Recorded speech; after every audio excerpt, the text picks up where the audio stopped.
29-may Qurbon bayrami davom etyapti. Bizga ikkita taklifnoma Qurbon bayrami va Istanbulni fath qilingan kuni. Prezidentning o'zi ham kelar ekan.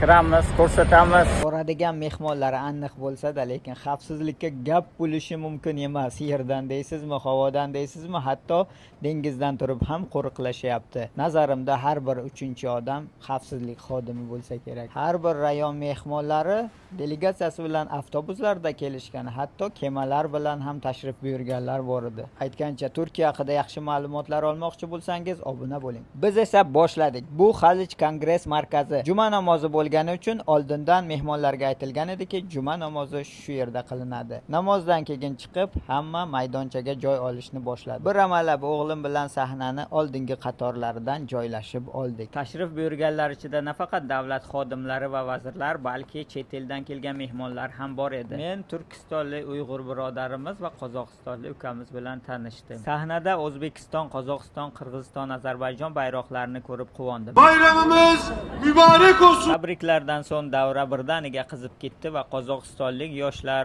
o'zlarini tilida dombirada milliy turkiy qo'shiqlarni ayta boshladi.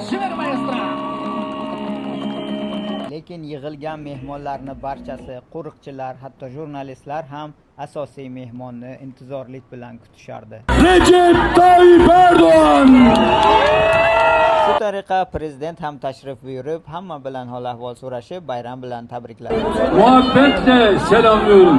Turkiyada yashaydiganlar bu vazirlarni ko'pini taniysiz. Kimni tanigan bo'lsangiz albatta yozib qoldiring. Xullas, bizni juma ana shunday rang-barang o'tdi. Bizda bayram yana 2 kun davom etadi. Siz Qurbon bayramini qanday nishonladingiz? Albatta yozib qoldiring va obuna bo'lishni unutmang. Doimo sog' bo'ling.